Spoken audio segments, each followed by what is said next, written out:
to you all for coming. This is really great. Thanks for having the show for me. So I just had prepared a few little kind of ideas that I've had about this work that I'd like to share with you.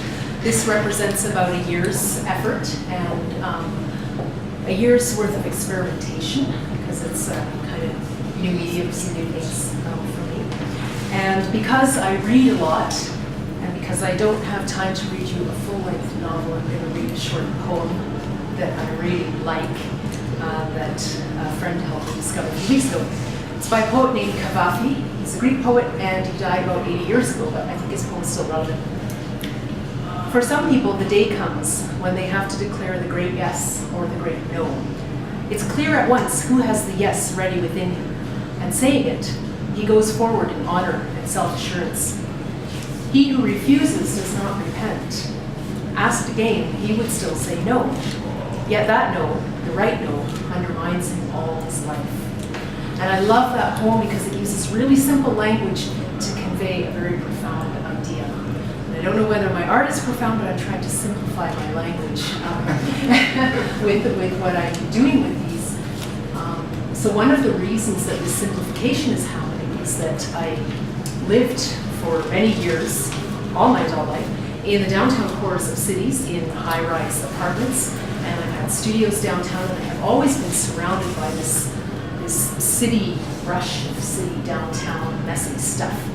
And painting is what comes out of your subconscious, and what gets into your subconscious most directly is the stuff that is peripheral. When you're looking directly at something, you're judging and you're defining what you see, but the peripheral stuff kind of gets in there underneath, right? So then I've been working now for the last year in a studio in a basement where my view is not the city stuff, but the wheel of my neighbor's car, right? So that's quite different, and it really has affected the way I worked. And there's also a completely different ratio of sky to buildings when you live in a suburb than when you live in an apartment downtown, right? So all this stuff is getting in there. And then at about the same time that I moved the studio home, I started using acrylic paint, and I stopped using oil. And I have painted with oil for the last kind of 15 years or so and developed a certain level of facility with the medium, and then to switch to acrylic, I felt like I didn't really know how to paint. I had just used a few tricks, and now I didn't have my tricks, and now what was I going to do?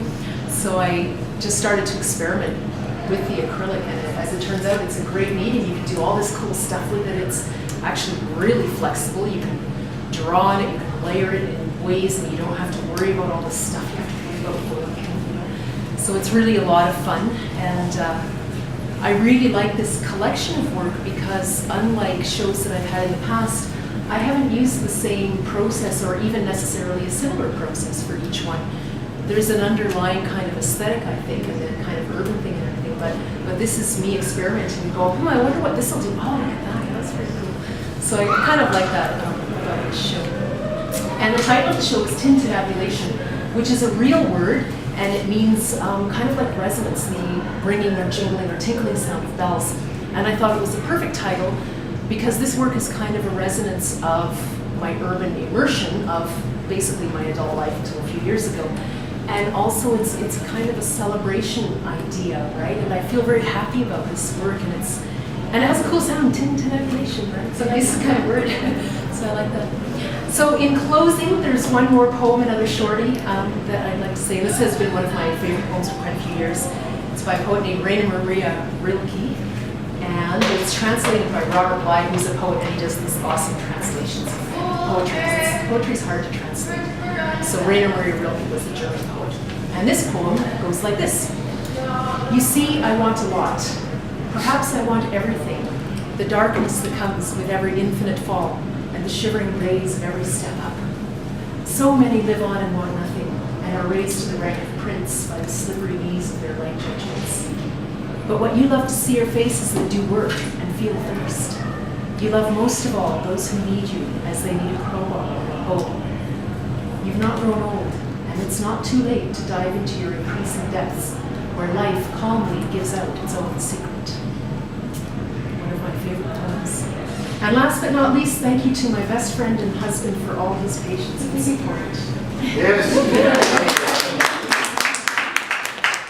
So if you have any questions or insights or comments, I'm happy to hear them. I've heard quite a few of them already in the spent quite a considerable amount of your life in Vancouver.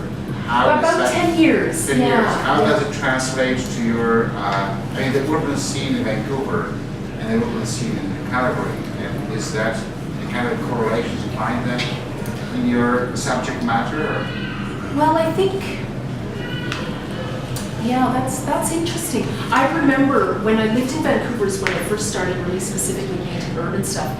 And one of the things that first got me going is Vancouver is full of these utility poles with the wires, and there's this like incredible linear thing that goes on there visually. You look down an alley and it's all lines, right? It's really great. I really liked that. And when I moved to Calgary, there's a lot less of that because I guess it's all underground here or something, all that kind of concrete and stuff. So there's a kind of different aesthetic. But I think I think it was you one time, Melanie, made a really interesting comment about my work, that it sort of could be any city. It's this kind of urban thing, but it's not about a specific place. And I think that's how I feel about cities because I've lived in, I've moved around a lot in my life, and I've not necessarily always lived in big cities, but I've lived in different places, and so it kind of all gets in there. Somebody once asked me how long it took to make a painting, and I said, well, so far 17 years. Because it all kind of gets in there, so yeah. So I don't know if that answers your question. No, A little bit. Yeah. Well, okay. I just want to remind people to have a look across the hall too. Just directly across are the doors open. And specifically, I'm sorry, I'm Anyone wants to interrupting talk you. about- There's a piece in there called Skin, and it's my absolute favorite piece of this whole show, but it's in the other room. And one of the reasons it's my favorite is that because where I live now, I go for walks and I see trees. I see lots of tree branches. Totally different thing. So I made this painting that somehow gets a little bit maybe of urban feel and some tree branch feel, and there's stuff that looks like, maybe circuit boards-ish or something, and then so it kind of, now I've lost my articulation. But I really like that piece, and I think you should look at it. Yeah, so, and maybe let me know what you think about that.